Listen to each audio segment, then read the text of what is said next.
Your lipstick is awesome. Hey, this is is it lippy? The NYX? hey, this is live streaming. I got my lipstick on live, girl. Yeah. I have the yellow and purple. Yeah. I had to. Oh. Yeah. I know what you mean. And it kind of is hard to, like, your lips can't breathe. It's kind of bad lipstick. Yeah. It's worth it. You want to catch it?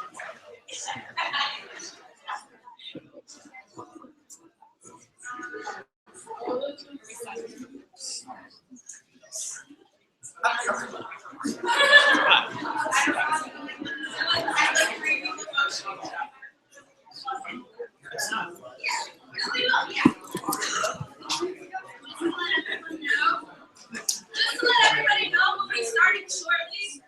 But just a quick reminder, like as the room fills up, we are prioritizing seating for those who are queer people and queer people of color, specifically queer trans. So if you are an ally, just if you realize the room is getting really full, please stand and maybe move to the back of the room. And there is an overflow room. C301, where we will be live streaming it as well, because we really want to prioritize the event that this is about. So, thank you. It's on the third floor.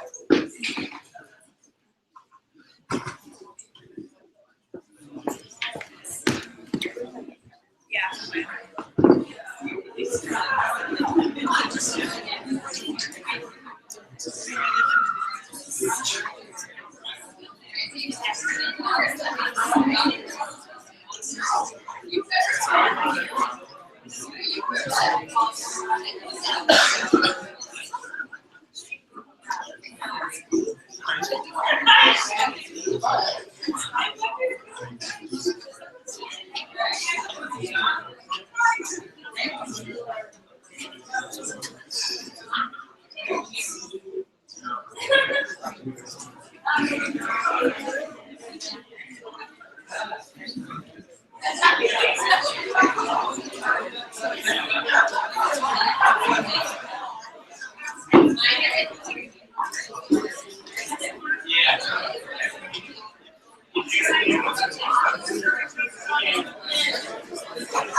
I'm gonna move this. I'm not sure if it's yours or not.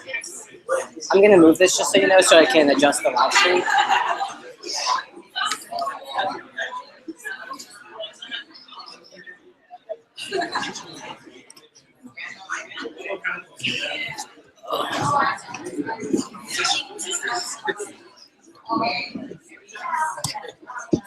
Your tripod is loose. I know. I'm not. I'm checking my battery.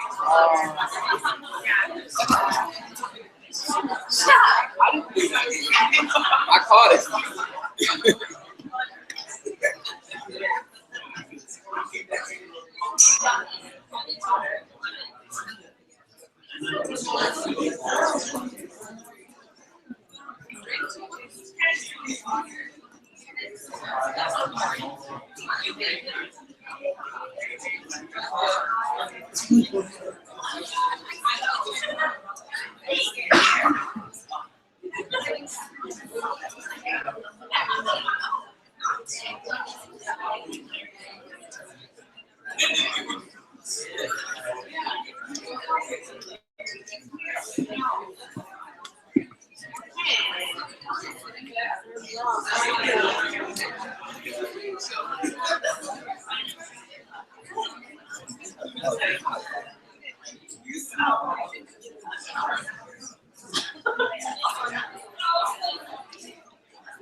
Really?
Hi, everybody. My name is, if you're in the back, we have a couple of seats up here and around. If you want to come sit down, if you want to try to find a seat. If not, you're welcome to stand. Okay, I guess you're going to stand. My name is Kristen Michelle, and I'm a queer Black woman, artist currently living in Lansing, Michigan. Hey everyone, my name is Sam Joseph. I am Black, bisexual, and a womanist, graduating in May and headed to the Big Apple in the fall. So it's not in my face. Before we begin, I must acknowledge our presence on stolen land. This property rightfully belongs to the Indigenous Anishinaabe people, not to MSU. Look it up. I'm not that person. Okay. It is important to recognize that while each of our experiences are indeed distinct, that all issues relating to people of color and just people are related in their construction. We must divorce ourselves from this made-up narrative that intersectional and interracial support has only come from white allies throughout history. We have always been united, but per usual, those histories have been unacknowledged or erased. Please look into your history and learn more about the trans women of color who were significant to the LGBT movement. Please look into the relationship between Black power and yellow peril. Know that we, as a community of colored people, queer or otherwise, may have been erased from history, but we have never been silent.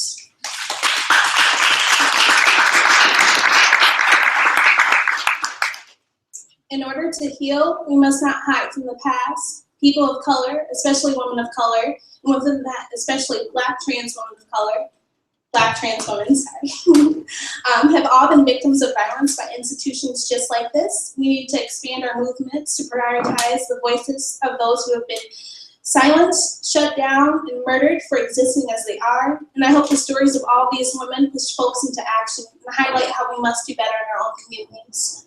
In the words of Patricia Cullors, co-founder of the Black Lives Matter movement, until Black trans women get free, no Black person is free.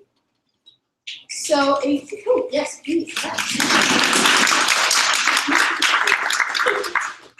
Okay, so a few housekeeping rules for tonight. All right, at the top of the stairs to the right is an all-gender bathroom, totally gender-neutral. And then on the board in the corner, you will see that there's an emergency hotline number. We could not get any counselors to be here on the notice, but if you do feel the need to have to discuss with somebody what you're feeling right now, these are a lot of trigger-sensitive topics. We do have Alex Lange from the LBGT Resource Center, and also you can talk to any one of our facilitators. We all have red bandanas, so you know who we are. Once again, we are going to ask that if there are any people who are coming in and you are a cis ally or just generally an ally in general, that we ask that you give a proceeding to QT POC, meaning queer trans people of color who may be waiting to get in. Also, we have a correction to our program. Ahya Simone's first name is spelled A-H-Y-A. Now, without further ado, here's the facilitators for tonight, Emani Love, and co-facilitator, Amanda Niven.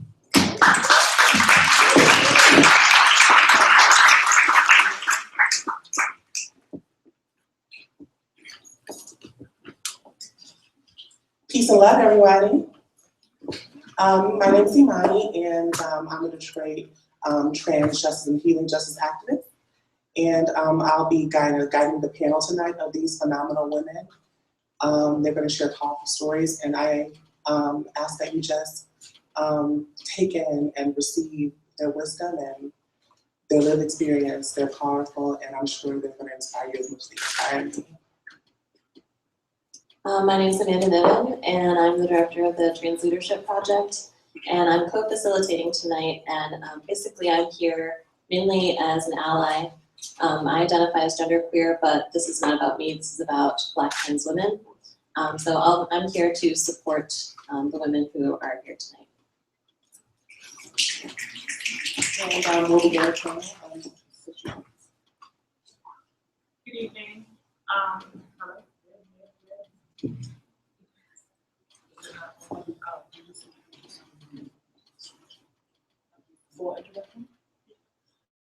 Good evening. My name is Bree Campbell. I'm a Detroit trans activist. I work for Wayne State University doing HIV testing and counseling, the University of Michigan, the Sex Lab, which stands for the Center for Sexuality and Health Disparities, and I'm also a consultant with the Transgender Law Center. Good evening, I'm Ahya Simone. I'm a Detroit trans activist as well, and I currently am a freelance harpist, and I was newly hired at AIDS Partnership Michigan as the first Black trans woman to ever work there. Just graduated from Wayne State University with a bachelor's degree in art performance. And last year I had the pleasure of doing the Barney's campaign, Brothers, Sisters, Sons and Daughters, which was a campaign for Barney's for trans awareness. And basically I'm here just to amplify and to really share space for my sisters and to amplify Black trans women's narratives. Hello everyone, I'm Racquelle, Trammell, also a Detroit trans activist. I've been actively being an activist for like 3 years, nonstop. I think that's what drives me, that's my existence. I could tell y'all like the organizations that I was affiliated with, but I think when you do the work honestly, you're gonna find yourself connected in all types of places and derive with all people. So I don't own by no title or no label.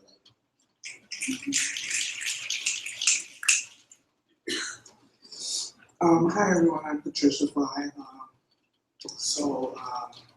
guess I've been trying to basically just find work. Basically, I'm not employed right now. I was employed, but I just got fired 2 weeks ago. So yeah, I live in Ann Arbor, and my full-time job is trying to survive. Basically, yeah.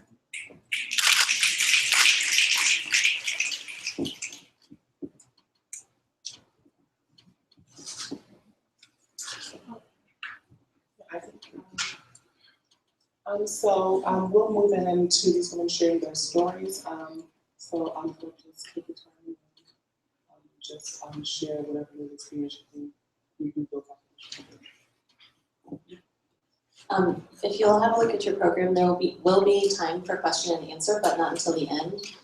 So if you think of a question that you want to ask when it's time for questions, I think everybody should have a note card. Go ahead and write down your questions so you don't forget, and we'll get to it later, but now is the time just for listening.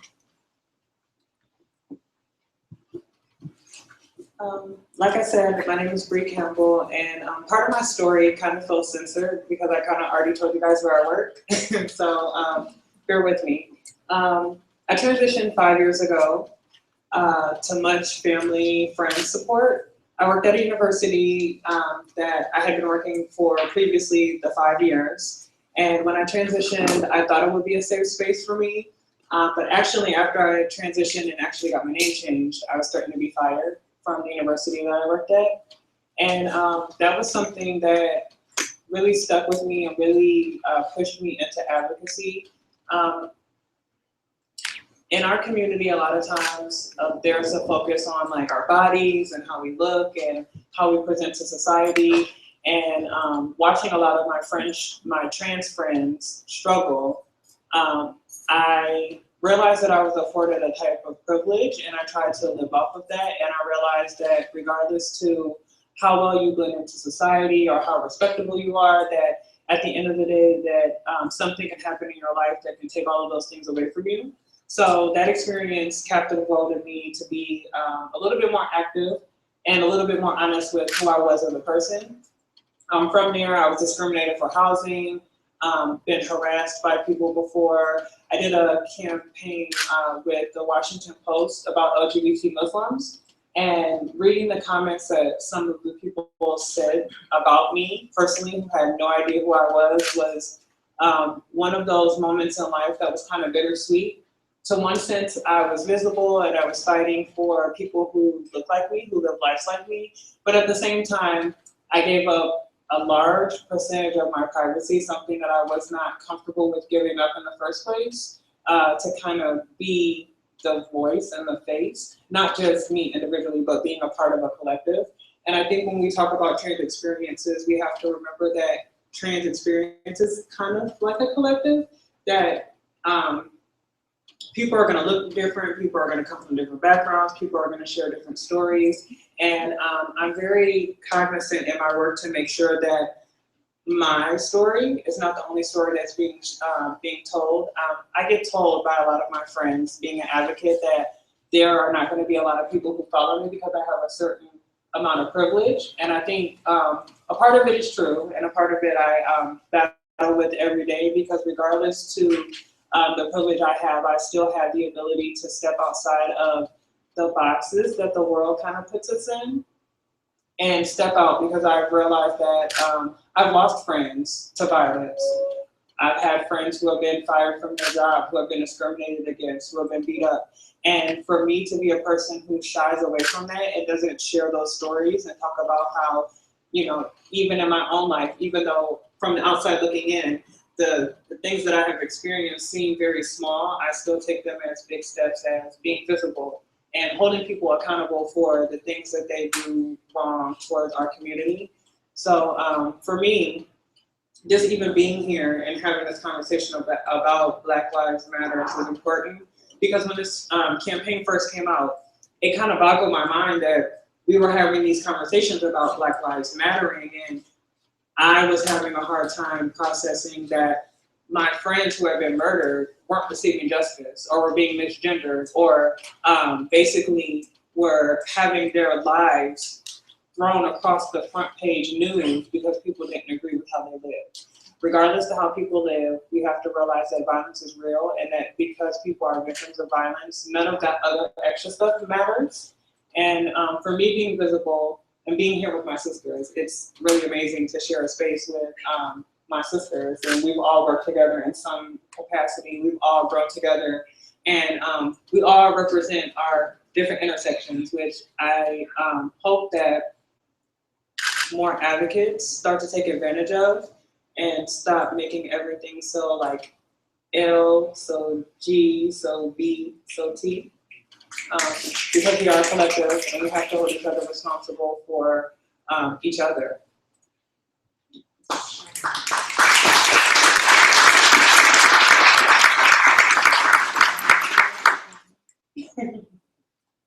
Hi everybody, once again, I'm Ahya. I was of course born and raised in Detroit. I transitioned possibly 4 years ago, so it feels like a long time. But yeah, like I said, I graduated from Wayne State University just this past December. I actually transitioned in the middle of like a college semester. It was like I was like freshman year, like second semester, I completely transitioned. I had lived in the dorms as well, so I didn't have the option of being stealth, because a lot of my friends from high school and people that I knew from high school went to Wayne State, because I graduated from Cass Tech. And so I didn't have that privacy. I kind of felt like I was like the only, in fact, I was the only openly like out Black trans woman on college campus, and that was just a very difficult time for me. I was met like daily with like just transphobia, harassment, and just general uncomfortability living in that space, in those spaces. And I think it needs to be said how hard it is for Black trans people in general, to navigate largely cis spaces, which is academic, you know, with these academic spaces. And it was very difficult. I even experienced like just general like transphobia from the housing committee. When I first got there, I had male roommates, and after I transitioned, I told the housing director that I am trans and I don't feel comfortable with men being in my room. Could you please put me in a room with another woman, or put me in by myself. And I remember sending so many emails to the housing directors, and they were completely ignored. And then when they finally, after like weeks of me emailing them, they finally met up with me, and I told them my situation, and they still neglected, you know, my care. And I think we need to also pay attention to how academic institutions contribute and are complicit in violence. The fact that I couldn't even live in a dorm room with someone of my same gender, that's violence. The fact that I would have to be forced to live uncomfortably with a man in my room or not be able to access housing is violence. And I think that needs to be said. We need to be more accountable. We need to hold these we need to hold these colleges accountable for the space that they take up in trans lives. So eventually, I guess, like after all of the emails and meetings, it wasn't necessarily resolved. I never really got closure, but I realized I stopped getting roommates, which was fine with me. I mean, I could say by myself, but like it was just, you know, it was just the fact that I felt like I was not wanted or that my needs were not important. When I see like my cis friends changing roommates every day, and it's a problem that I asked to be room with a woman, and so like that was really difficult. Just the microaggressions that trans people go through in those spaces, the comments on your looks, the expectations to be hyper feminine, and all of this that plays an entire part in like those academic spaces. So that's just part of my story. I guess that would be pretty much it. Yeah, so.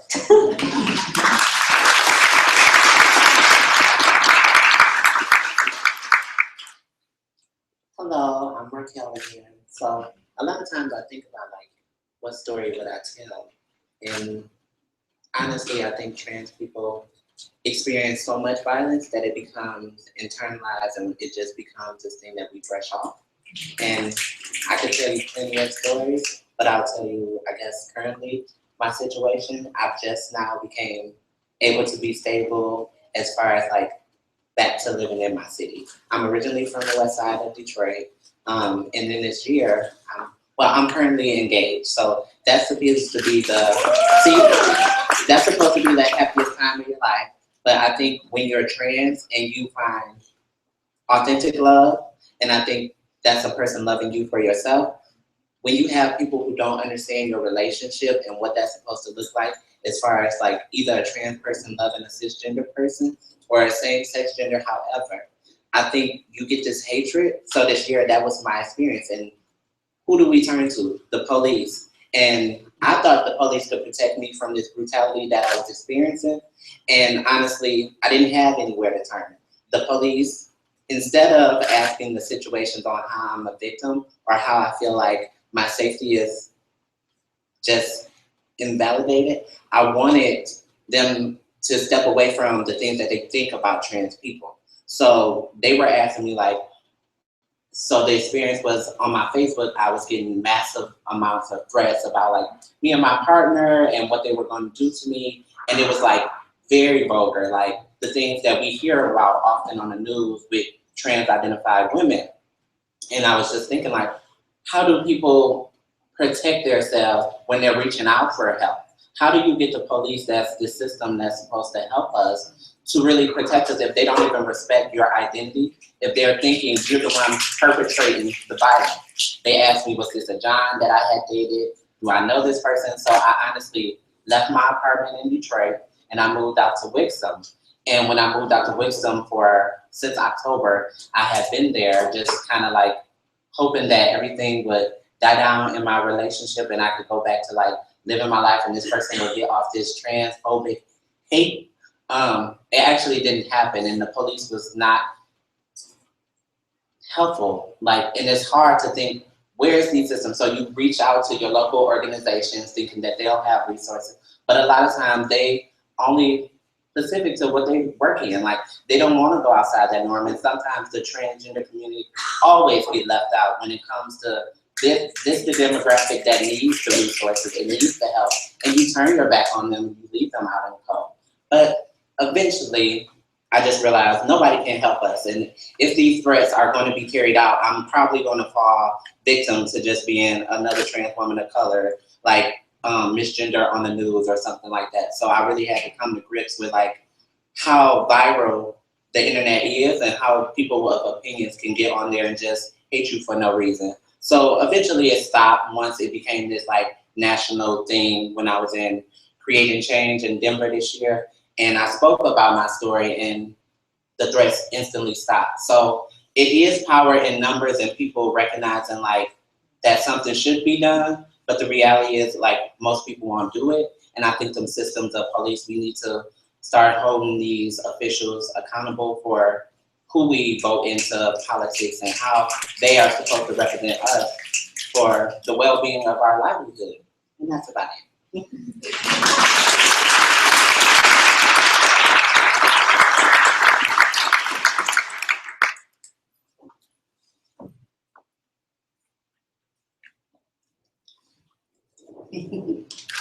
Yeah. So I'm Patricia, and my story is really about like isolation. So I said I live in Ann Arbor, and it's basically a city that supports the white LGBT if they're rich enough. But otherwise, it's just I don't really I don't really feel I have a community, a place where I can really feel like a member of the community. I can't. Just jobs are always leading, and like it doesn't matter if it's a corporation, a co-op, or whatever. I was fired from a co-op 2 weeks ago, and it was just based on the white people, all the owners are whites, and just based on them not liking me and being scared of me when I would rebut any silliness they would, white silliness that they would talk about. But it's just, yeah, it's really isolating, and I've been trying to find ways of just gathering an income through yeah, it's a process. It's a process basically.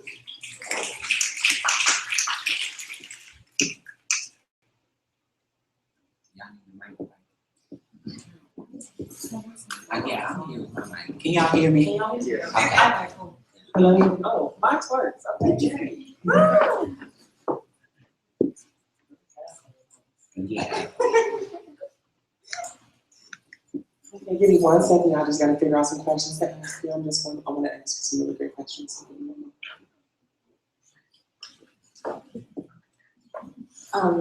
While Emani's working on that, I just wanted to thank our panelists, and I think I can speak for the room. Thank you for bringing your honest, vulnerable selves and sharing that piece of you with us. That was very brave, and I appreciate it.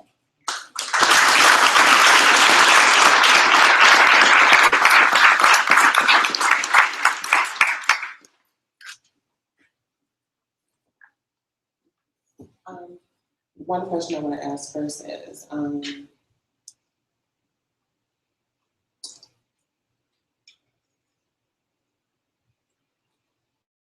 do you understand womanness, and how does that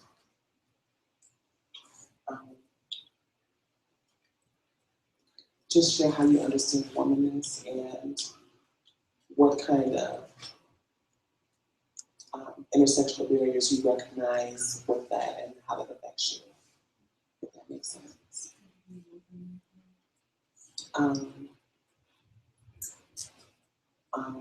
How you navigated understanding yourself, when you came to that understanding, how did that feel, and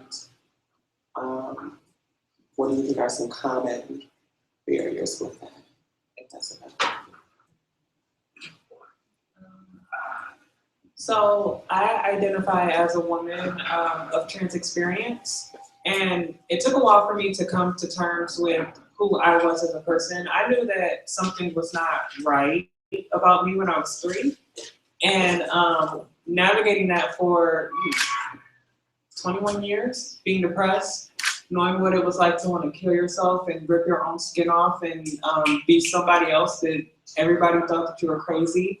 And starting to identify as trans was something that was really tricky for me because I felt it's different for everyone. And it's really hard to try to find your space in a community where everybody's idea of transness means something else. So like finding like commonalities and like people who kind of felt the same way that you did, thought of things the way that you did. And for a long time, because society already has put so much stake on my body, male body, not as much as female body, but realizing one day that my transition has nothing to do with my body, it's about my experience. So I've been hearing a lot of women embracing this term of like women of trans experience. And it makes me happy because at any given point, I've had the debates with people about like my body and what I don't have, what I should have, what I don't have, what I should have. And realizing that if me as someone who is trans, like keeps living that life, that I'll never be happy. You'll always want something to be better, your hair to be longer, your waist to be smaller, you be taller, shorter, whatever the case may be. And instead of chasing those images of like body and idea of like what a woman is, I think of it as an experience. Like if my mom had any other parts than what she did, would that take away from her experience? No, she would always be her mother, regardless. And to start thinking about like how the experiences of women around me have shaped my experience and how that experience is mine and it can be told however I choose to tell it.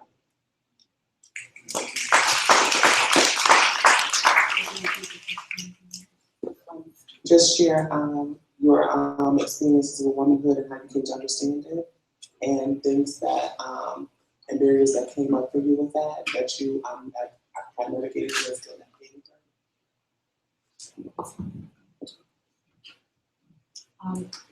Can everyone hear me? Well, I guess like ever since I was young, I just knew that I knew who I was. I just didn't have the resources or the agency to take agency over my identity. It wasn't until like I was 18, 19 years old where I could truly be myself, where I had the freedom and the resources to do what I needed to do. So yeah, a lot of like my childhood was kind of filled with like depression and like confusion over, you know, how can I reconcile what's expected of me to who I truly am. And it was just very difficult navigating through that. Also, I just feel like I'm still evolving. I feel like I'm not done with my, I guess, transition, if you would call it that. I would really just much rather call it my true self. And navigating and, you know, discovering my true self is just forever an ongoing journey for me.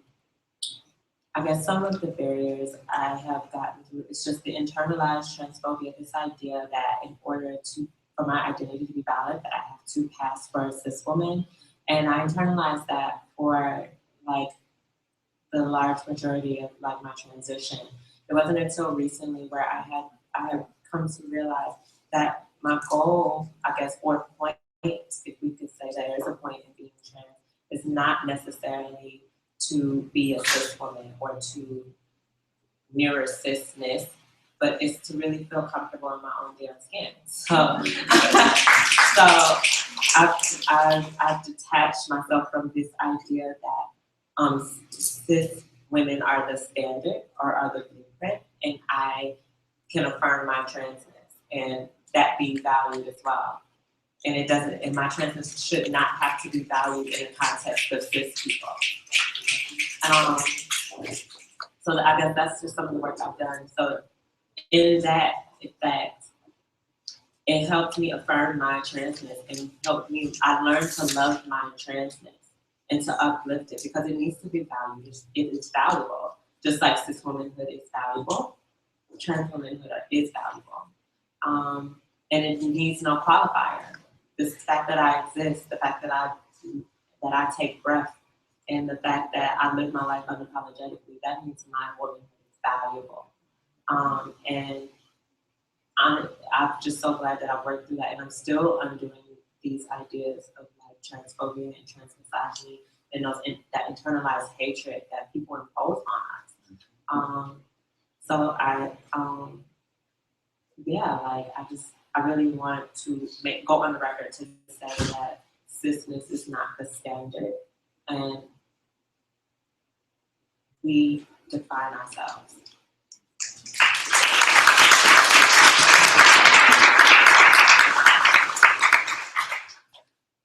Understanding my womanhood came in a lot of different challenges. I don't think necessarily womanhood would be the word that I would use.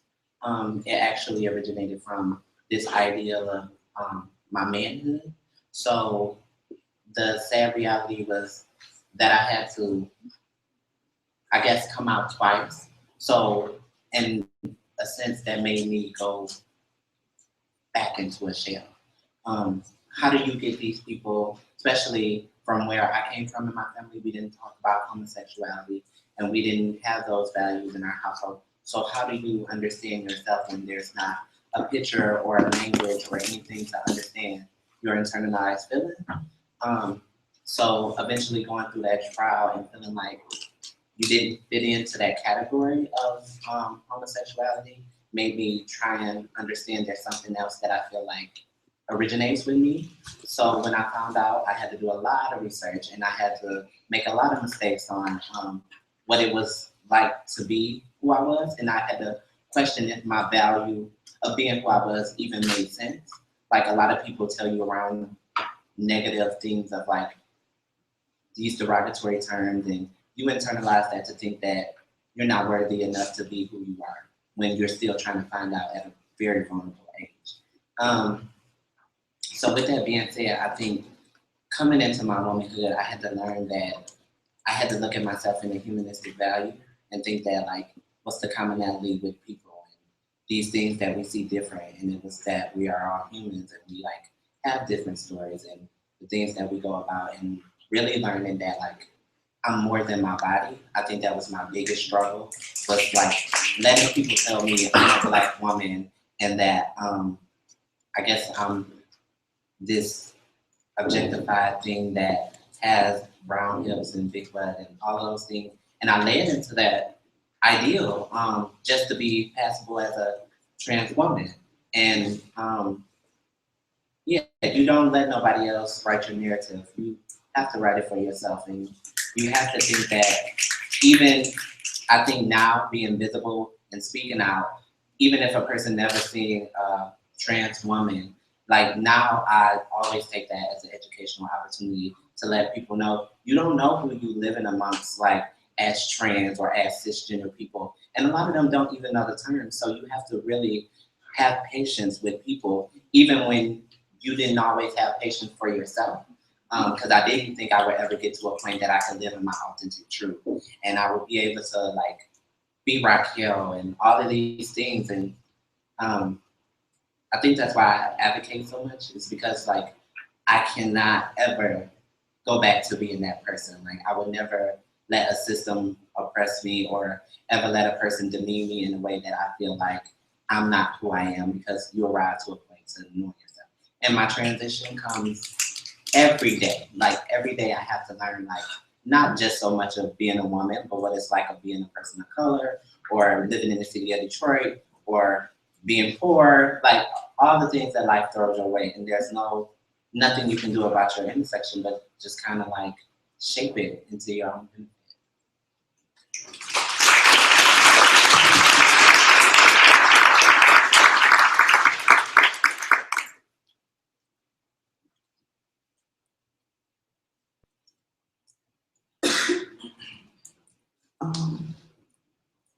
So for me,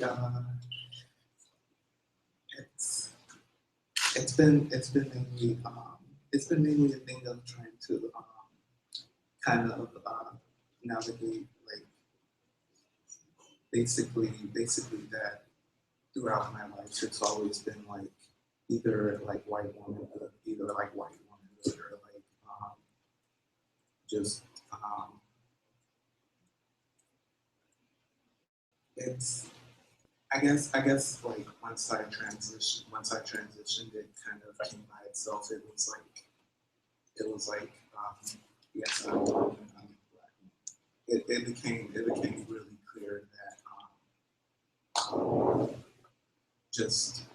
just how much just how much of the issue that would be, I guess, living where I am, and it's mainly been a process of trying to divorce myself from like trying to like worry so much about my hair. I've done all sorts of things, and now I just kind of now I'm just gonna let it grow. But yeah, for me, I guess one of the is I can't really separate it from the fact that me as a black woman have just growing up the way I did. It's just not the white woman. It's been a process of unlearning the white stuff that I had to. That was the term.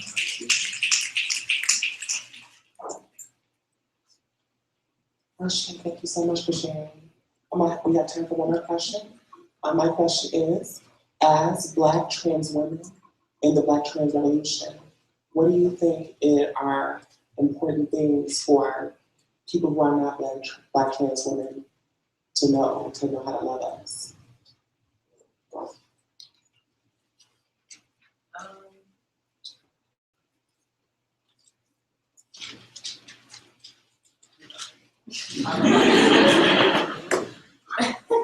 can I say?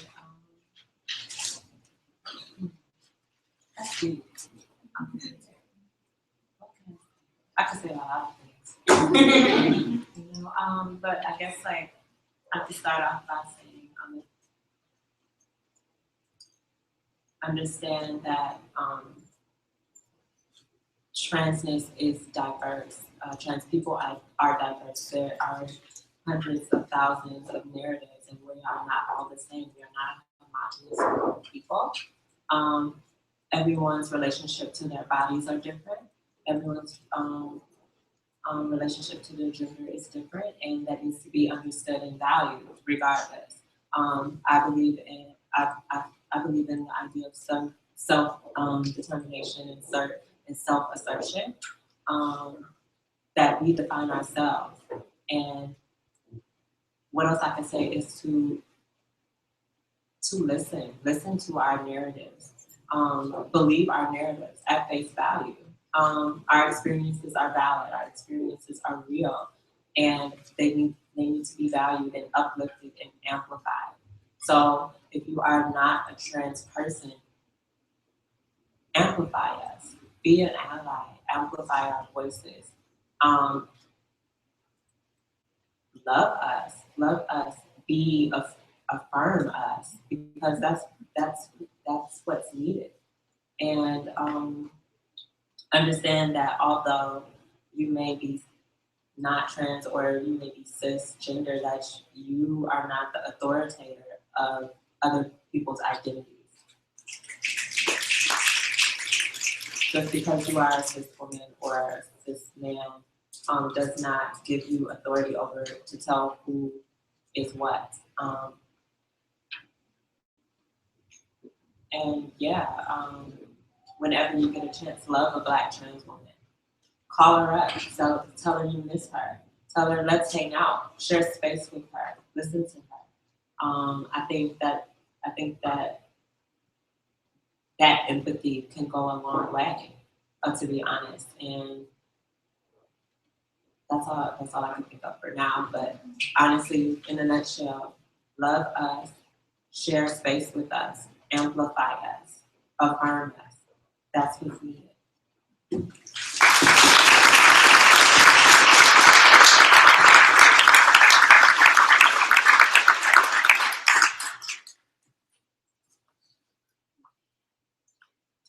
our existence does not give anyone, cisgendered or not, the right to ask invasive questions about our cars or who we are or what they're attracted to.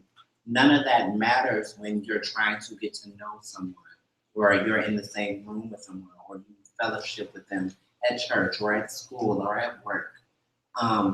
I think when we wrap our minds around the idea that someone can exist and be authentically happy with themselves and not the way we view them, then we can respect Black trans women and we can actually stand up. That's the one thing for me. Stand up in spaces where you see misgendering and you see a Black trans woman being harassed or being beaten or even, like anything. The media, the way you represent us in society and portray this ideal of us to cisgender people or people who is heterosexual or any of that. I think the ideal of like what you know about a Black trans woman will never be the same for each trans woman.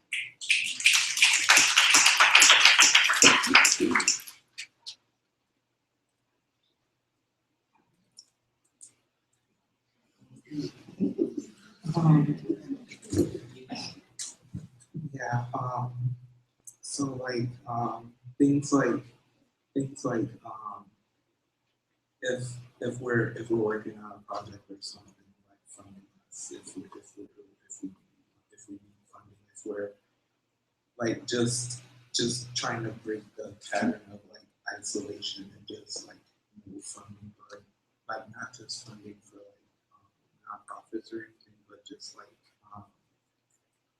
money for food, for homes, for hormones, for just all, I guess all sorts of things that people who do love Black trans women know about, and just giving us a chance to say our stories and talk about our struggles and maybe go towards solutions to things.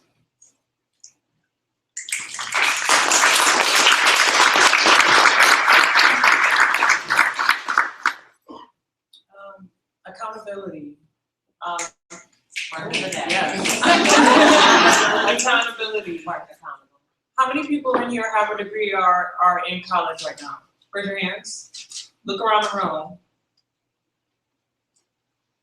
Being in these spaces, a lot of times we share our stories and nothing comes out of it. So I would like to hold you all accountable in the fact that once you leave these higher places of education and you get your degrees, don't forget about us and represent us as well as you can, and understand that if you're in any type of like situation where you can provide programming to trans women or hire trans women, that being in this space and listening to our story is only so much, but a lot of times we have power that we don't even use. So the last year I've held myself accountable that if I'm successful and I'm allowed to be in spaces where people can hear my story and people can benefit from it, then I have to start holding myself accountable for the things that I'm doing in the community.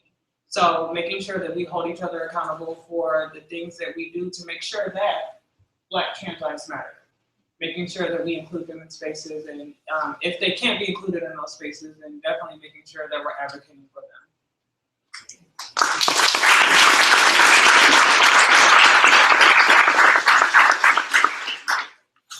That was so beautiful. Thank y'all so much for sharing. These are goddesses, by the way. They're more than just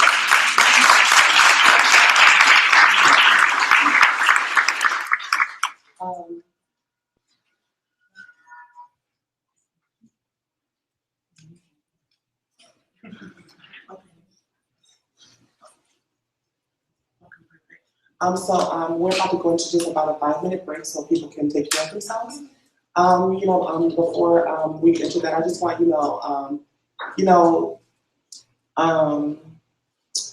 live in I have a lot going on in my mind. When one is sick, we're all sick. We live in a world where healing is constant. We have to undergo all the time. Emotionality is a reality. Perception is a reality. We have to be consistent with a loving message and always be encouraging, always. And, you know, it's just a lot. But for the next 5 minutes, we'll see you back, and we'll engage in the column with CeCe McDonald.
So sorry, you look bad. Yeah, get down on the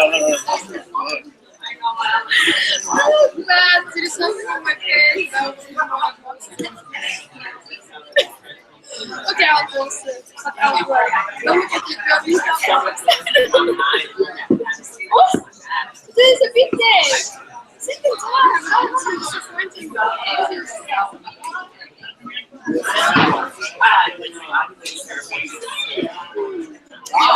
You can go somewhere that's nice.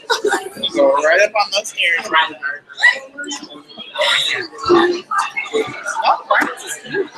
Oh,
I'm glad that I was like, oh, are we being dry or like people getting us?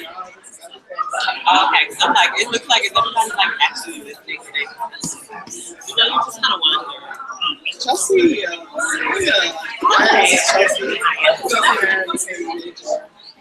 Hi. if you want, we can listen to this. Oh, I'm gonna go like outside.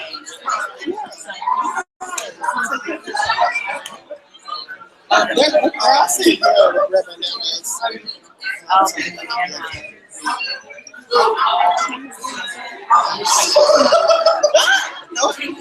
yeah, but also, it's trying to facilitate the students. Josh is over there. I remember last time I had to.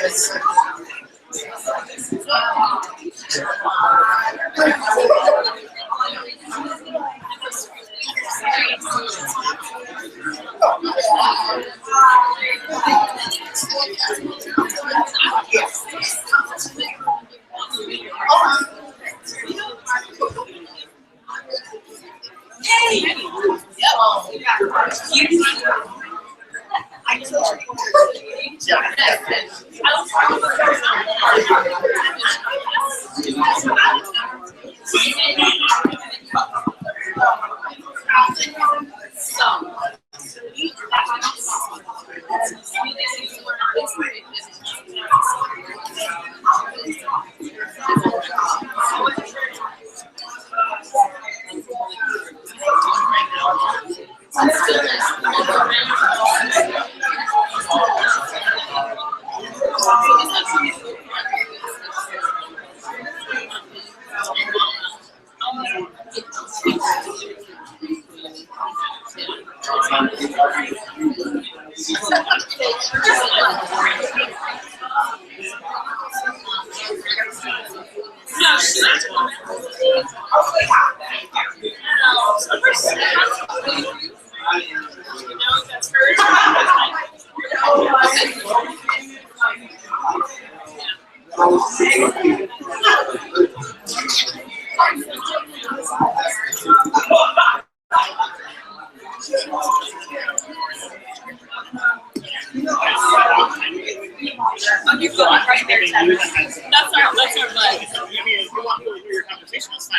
this is the perfect advertising. But yeah, I'm glad to be there Wednesday.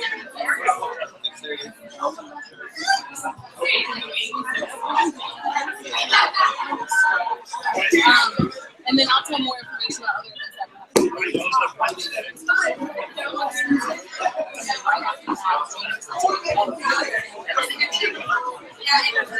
heard about that.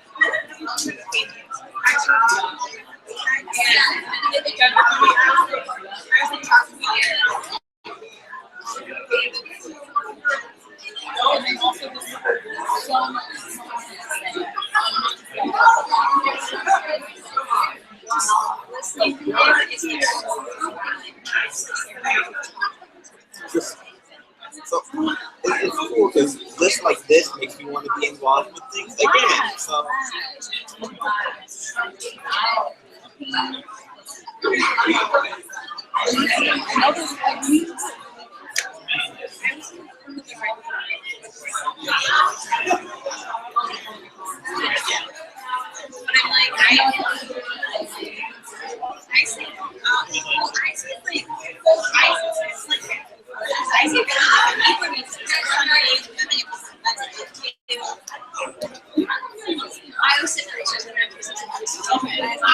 I know your name. I know it starts with an S.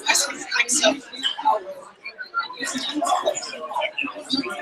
Yeah, and I know career. And then Richard is the hot director for short directs. Okay, yeah, y'all are yeah, you can see. awesome. Yeah, so we're gonna try that. We have flyers. We only have a limited amount of flyers.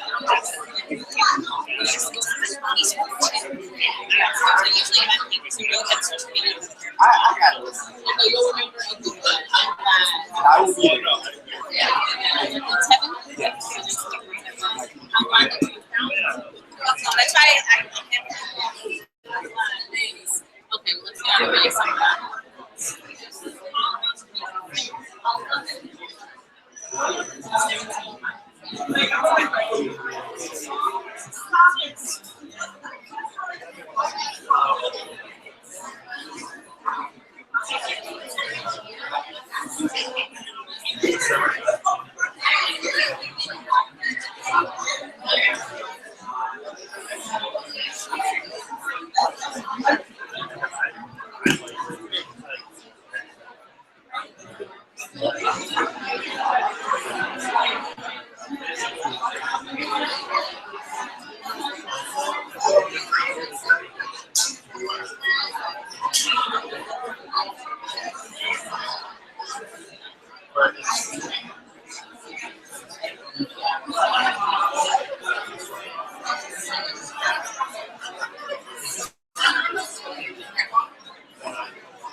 I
don't get service down here.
You're welcome.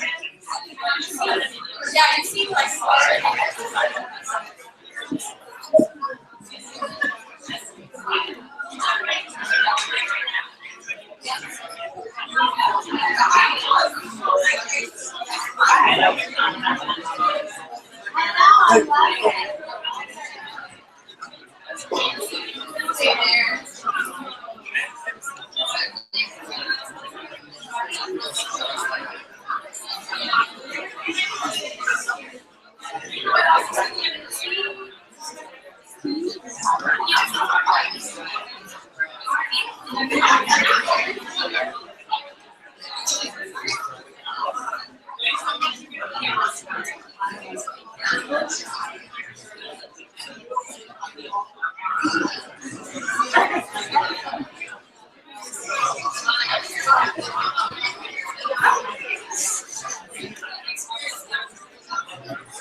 Hey, whoa, that's really loud. So CeCe is here,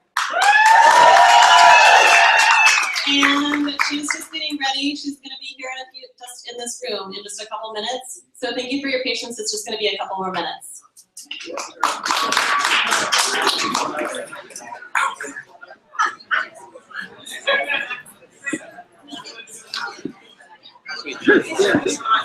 She also gave me a few times.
So we're gonna get started in about 5 minutes. We're just gonna give ladies a second to kind of like relax. It takes a lot of bravery and a lot of commitment to themselves to be able to present themselves to all of you in a way that is very vulnerable. So just a few more minutes.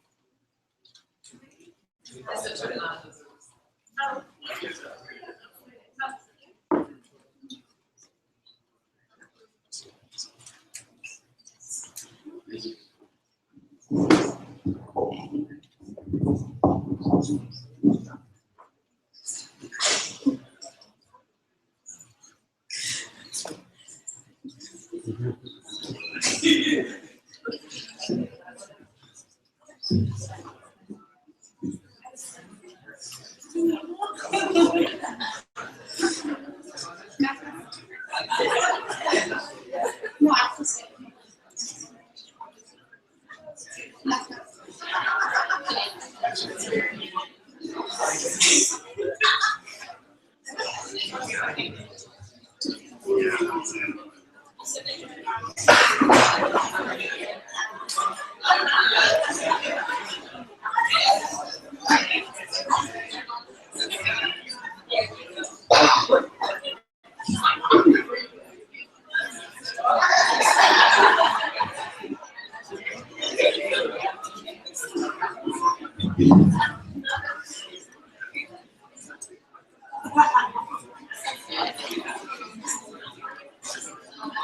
Hello, everybody. So as the panelists return to their seats, I'm going to ask everyone to find their own seat and kind of quiet down because we're just about ready to start.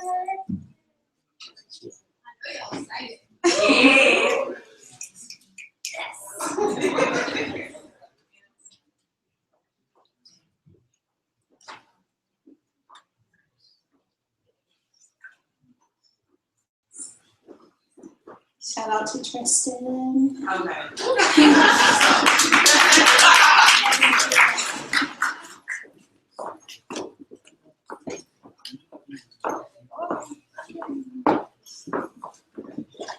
Hello, everybody. CeCe McDonald, y'all.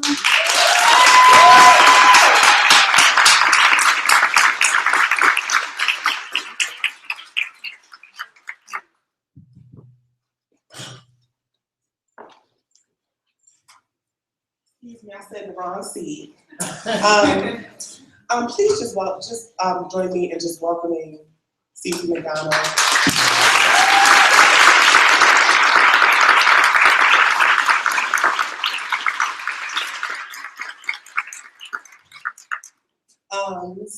I just invite you to hold space to witness the narrative of a powerful woman and celebrate her experience, her life, and her endurance and her survival.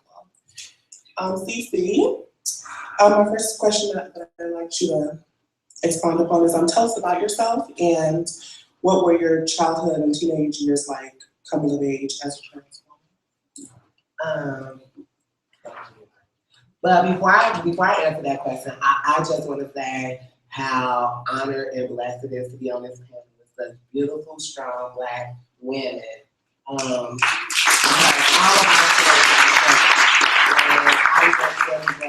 feel like this is not loud enough. Because if I get any close on the mic, it's gonna get weird. I just, you know, one, sorry that I'm late because a lot of shit just happened to me. But I am really thankful for, you know, y'all having me here in this space and being able to share this panel with such beautiful women. But to answer your question, I grew up in the south side of Chicago.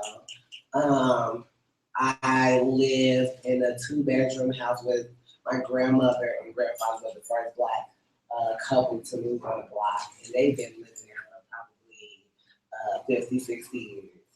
My grandma is still living. My grandfather passed away. And the household was pretty crazy.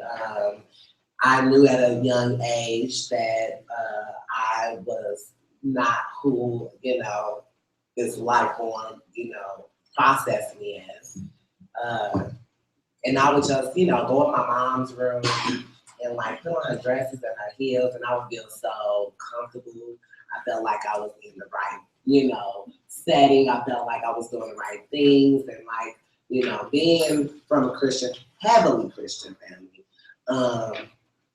it was really hard when there was constant policing of my body, having family members telling me that I was possessed, that I was, you know, that I was dealing with different types of sins and how to rebuke them. And like, if you grew up in a Black Christian household, you know what that is and what those things mean.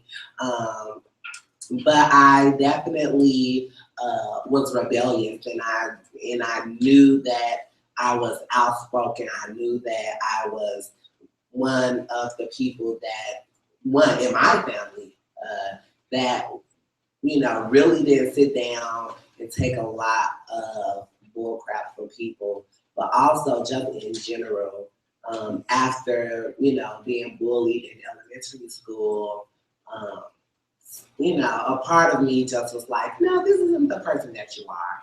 You don't accept people's bullshit. You don't get beat up. You don't do these things. You don't like these things. And so I,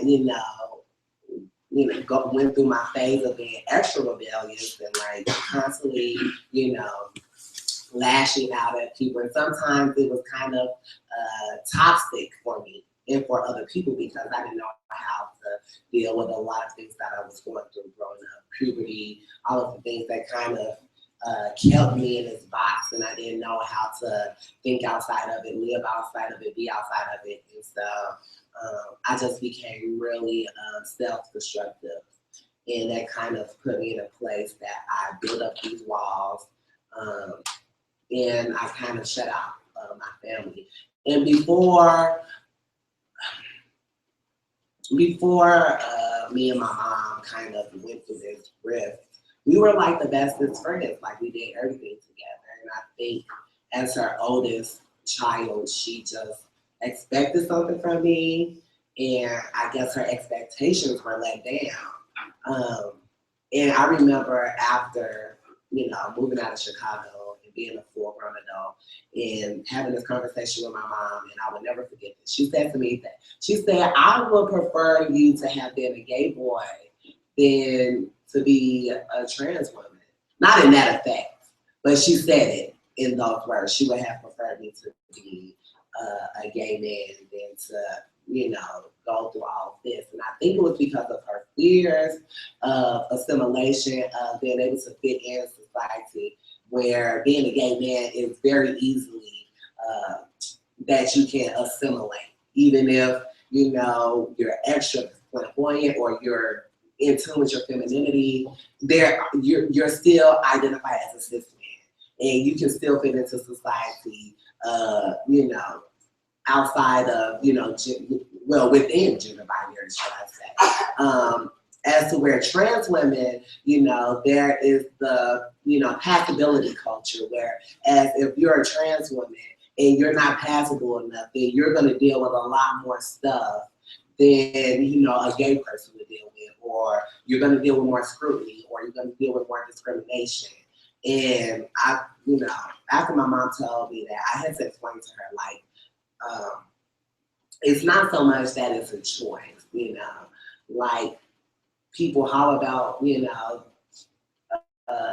non-gender conforming people pushing our agenda on them. And it's like, well, I've never said anything about you pushing your straight agenda on me. And we see that every day, you know what I'm saying?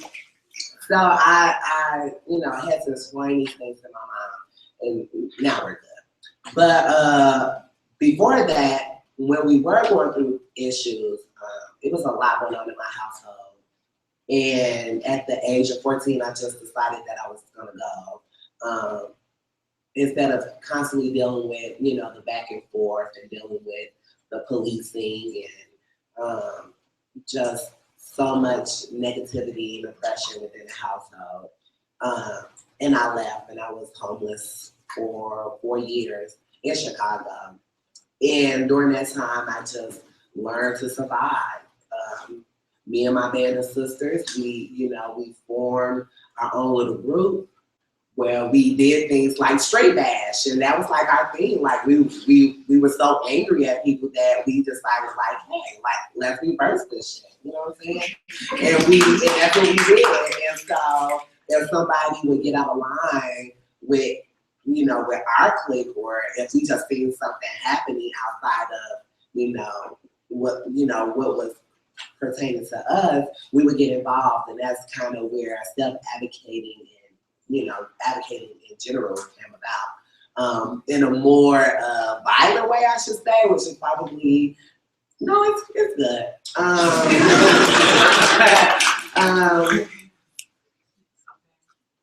know. And while being homeless, I also learned a lot about myself. I learned, who I was. I learned how to forgive because so much had happened to me, and I was so jaded. And I think a part of me is still a little bit pissed off, and I feel like society kind of condemns the idea of the angry Black woman. I feel like we have the right to be angry. As Black women, we have the right to be angry at the way that society treats us. If you're a trans woman of color, if you're a Black trans woman, you damn sure have the right to be angry because we are left with nothing. We have no resources. We have no rights to society. People look at us like we're freaks, like we're mutants. And then we have to walk around and take that and still be happy. So we do have the right to be upset. We do have the right to be angry. And if you're a person that, come from oppression, or you're, some form of marginalization, that being angry is normal. Because when you're constantly on social media websites, when you're on, when you're watching TV, when you're watching movies, when you're out in public, there's gonna constantly be something or someone trying to remind you that you don't fit in, that this is not where you belong, that you don't, so many things that are constantly being targeted at us. And we have to deal with the adversity, and we have to deal with the discrimination, and we have to deal with the violence, and we have to deal with the hate. And we still walk around being beautiful, strong Black women, being happy, living in our bodies, owning our spaces, taking up space, and saying, fuck the world. We're gonna do what we have to do to survive. We're gonna do what we have to do to live. We're gonna do what we have to do to be happy for ourselves. And I had to teach myself that at a very young age, you know what I'm saying? And I always used to tell myself, like, you don't need to be angry. There's no reason to be angry. But when you think about the stuff you go through, whether it be within your own household or whether it be the stuff you deal with in the street, you are still constantly telling yourself that I don't have the right to be upset. Society is telling me that I shouldn't be upset, so I have to listen to what society tells me. And it's the other way around. We have to think about what is good for us, how we, deal with the things that we have dealt with, and how do we use that to move forward in life. And sometimes we don't get that opportunity because we're being killed, we're being incarcerated, we're being locked up in institutions and mental health institutions, and we're being tested on, and we're being treated like we're, like we're not humans. And so we do have the right to be angry. And when I was younger, I always tried to be the people. I always tried to get as many people to like me, because I felt like being a trans woman, no one likes me. So the more I can get people to like me, the better I am. So that made me do a lot of reckless things to myself. And I've done a lot of self-harm and self-destruction through that. But it also showed me how to grow. It showed me how to think outside of that, how to be a better person for myself and the people around me. So a friend had invited me to move to Minnesota when I was 18. And I just remember the day going to go get my stuff from my mom's house. And I could tell that it hurted her so bad that I was leaving. But at that point in our relationship, it was just like really separated. You know, my mom just had my youngest brother, and we were just like still going through it. Like we were trying to build a relationship, but it was just that we weren't seeing eye to eye. And so I moved to Minnesota when I was 18, and I've been living there since. And I kind of found myself there.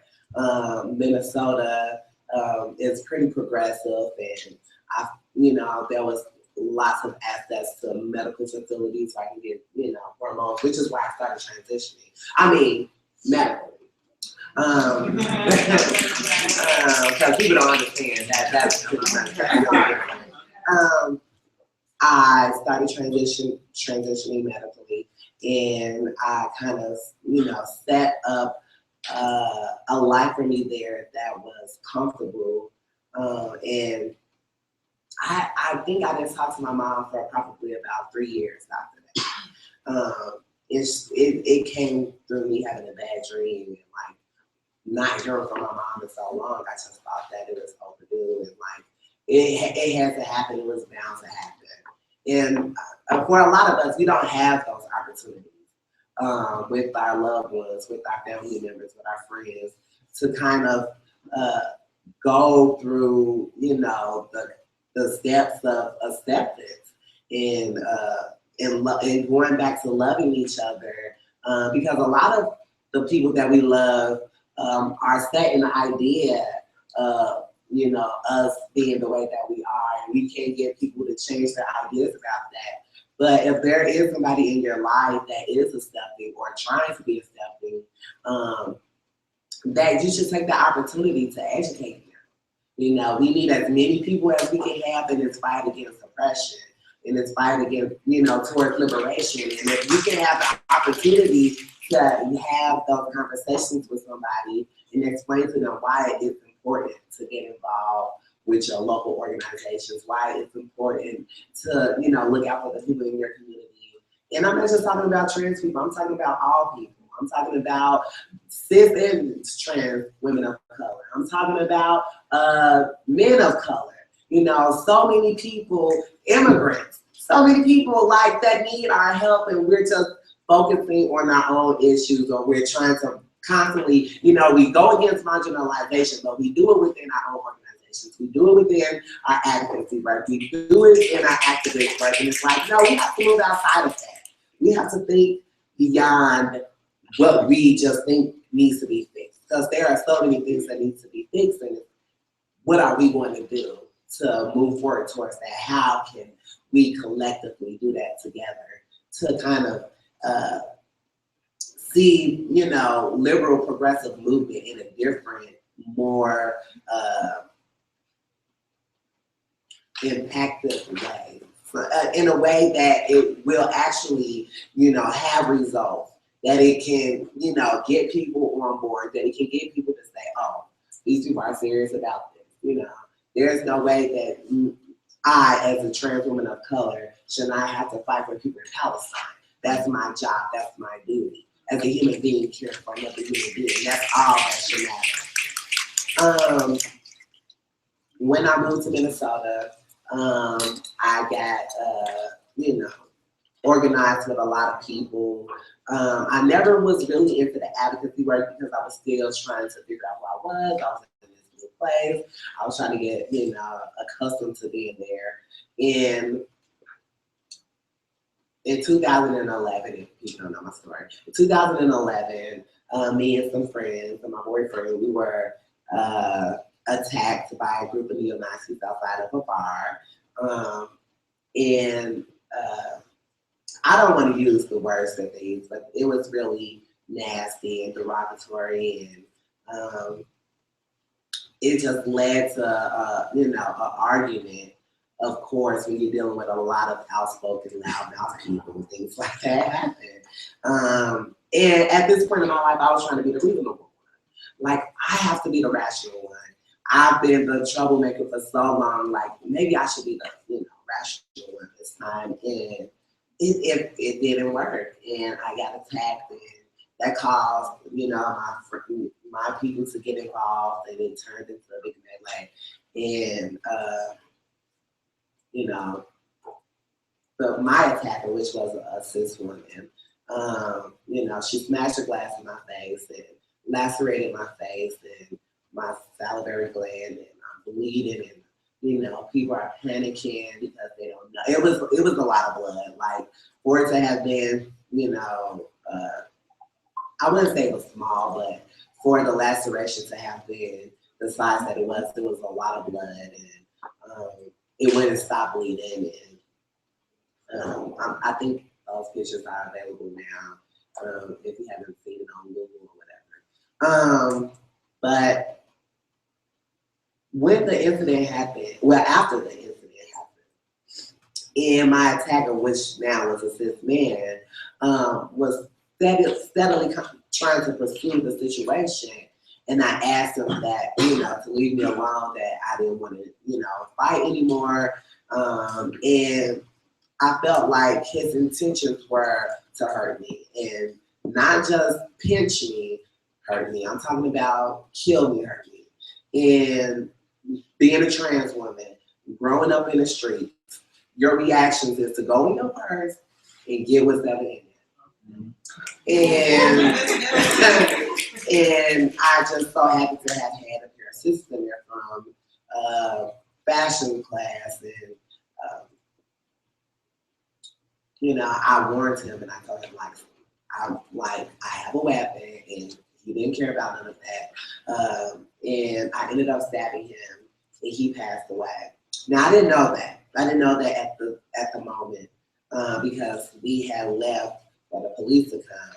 I was just doing that as a way to get him to leave me alone. When the police came, they pulled up in the parking lot. And before I could say anything, they got out with their guns drawn, demanding that they get the weapon. And, I just, at that moment, I knew that there was no way that any part of this situation was going to turn out good. They handcuffed me. They didn't want to hear my story. They didn't care to hear my story. They handcuffed me. They handcuffed my boyfriend. They threw us both in the back of the squad car. Mind you, I'm still bleeding. I was in the back of that squad car for probably 40 minutes, bleeding. And they finally decided to, transport me to the ambulance, where they still were so busy trying to get, questions out of me, or answers, I should say, that they couldn't even attend to me medically the proper way. And so I kind of was, in pain. And when they did decide to take me to the hospital, I thought I was going to go to a regular room, but they told me to take off all my clothes, because they needed it for evidence. And then they gave me they threw me to the hospital down, and then, I thought I was just going to be able to, sit down on the bed and have a, doctor look at me. They shackled me to the bed. And I felt like a monster. I felt like they were treating me as if I was some crazed lunatic that was just out for blood. And like, you don't need to shackle me when you see that I'm in such pain. I have glass in my face. My eyes are burning from liquor. And, how do I get out of this situation? I thought about trying to escape. So many things was going through my head. All I kept thinking about was my family.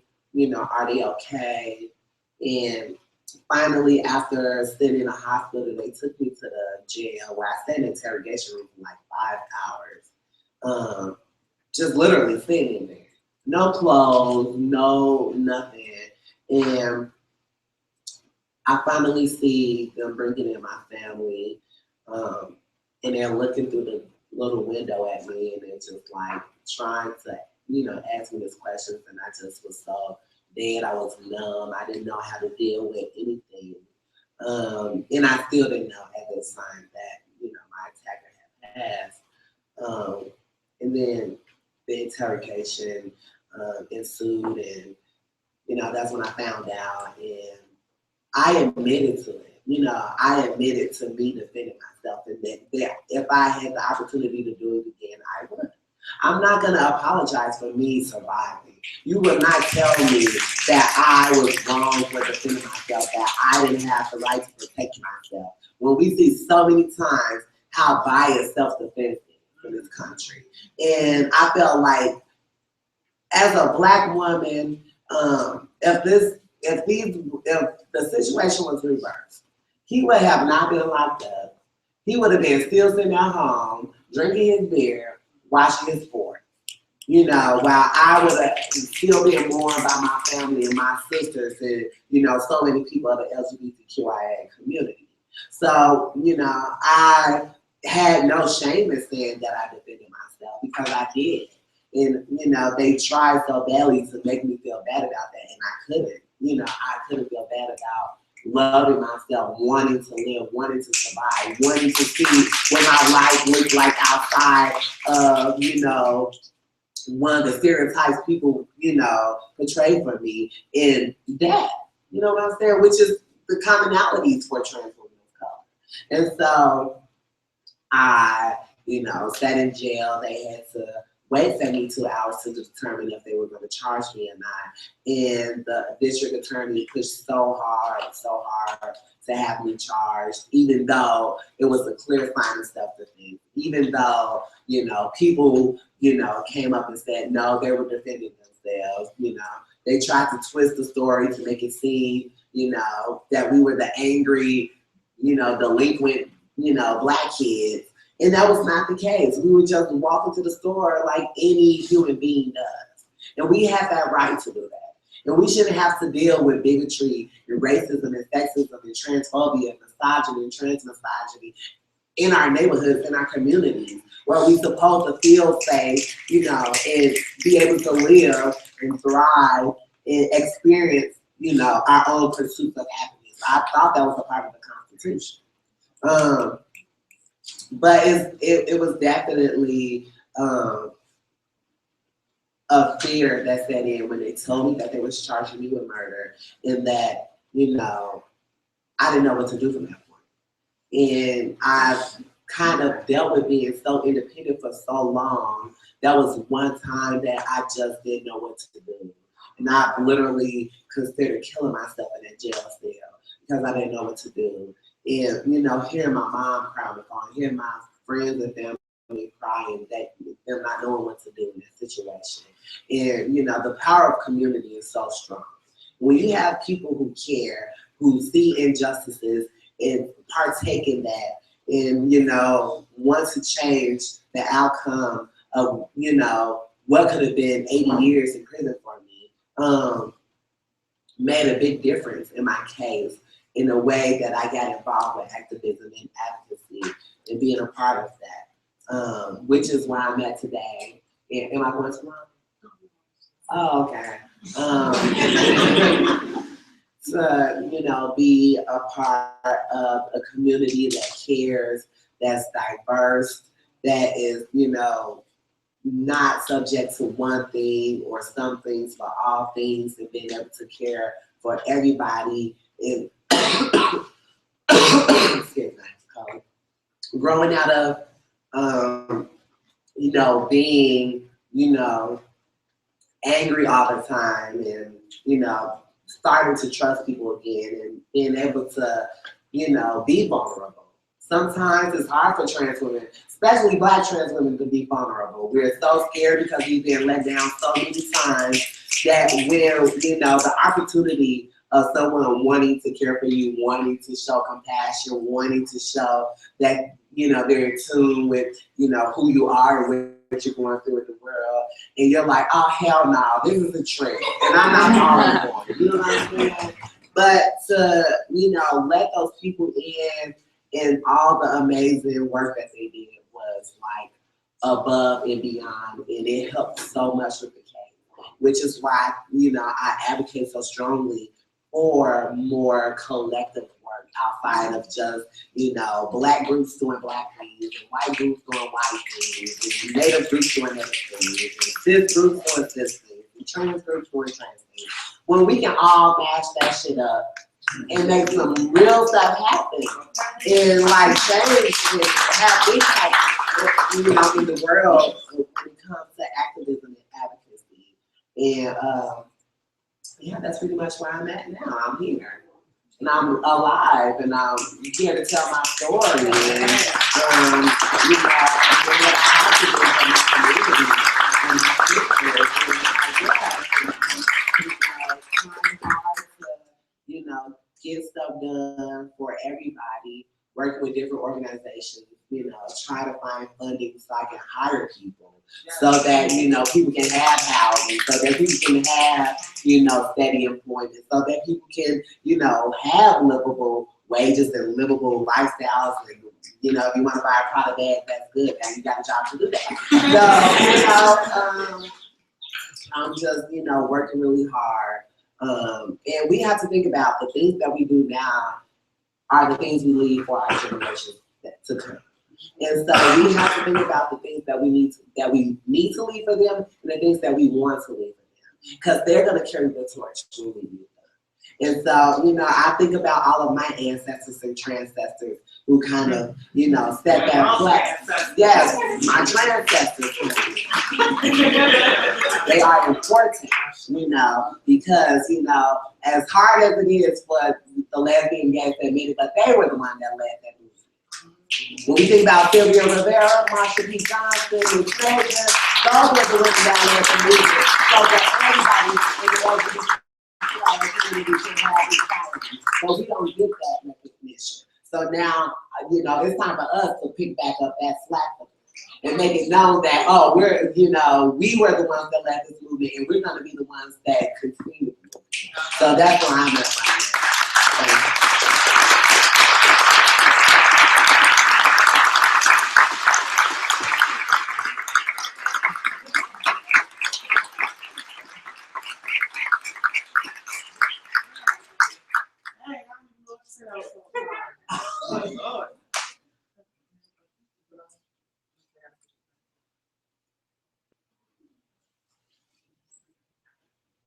Push a button. So I'm just going to hand it over to the MCs, and we're going to go into further programming for the evening. And thank you so much. Thank you, CeCe.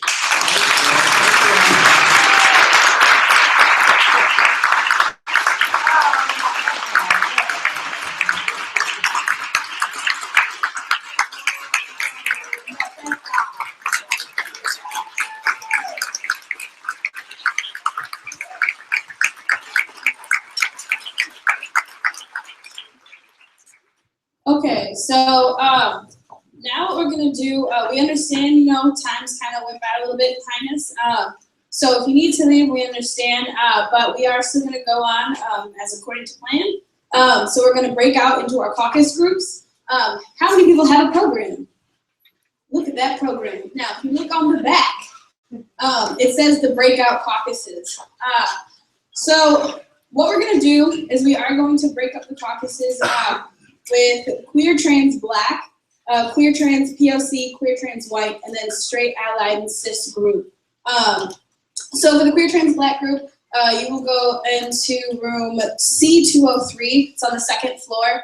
And the reason why we're breaking them up this way is because we all experience these things differently. And so this is a space in which you can talk about these experiences and be able to feel safe and with like a community. And then we will regroup after. So don't think that we're just gonna have y'all separate and leave separate, no. But it is important to recognize that sometimes you need people from that community to really talk about that healing space, as well as challenge why it is that sometimes even within the LGBT community, there's this experience of isolation. So yeah, so for QT Black, you'll be in room C203 on the second floor. And then for queer trans POC, that will be room C204. QT White, you will be on the third floor, room C301. And then the straight and allied and cis group, you guys will be here. And that will be more of a training session. So we really hope you guys stay for that. So.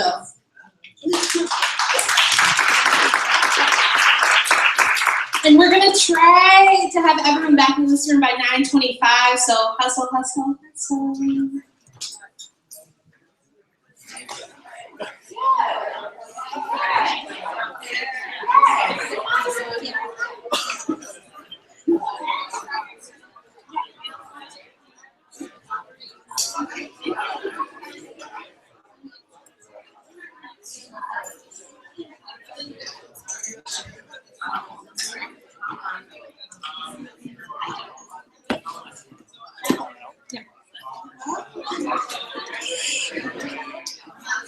I was thinking pull up the table, every other one Jamie is.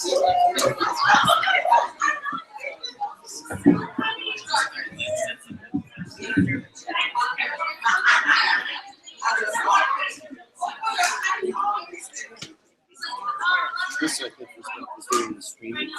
Oh. Okay. So what about I take those seats over there?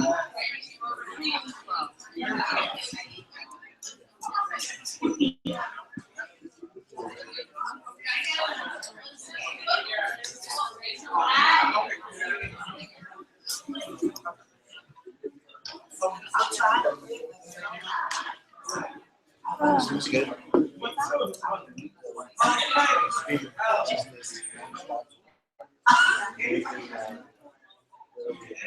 Right.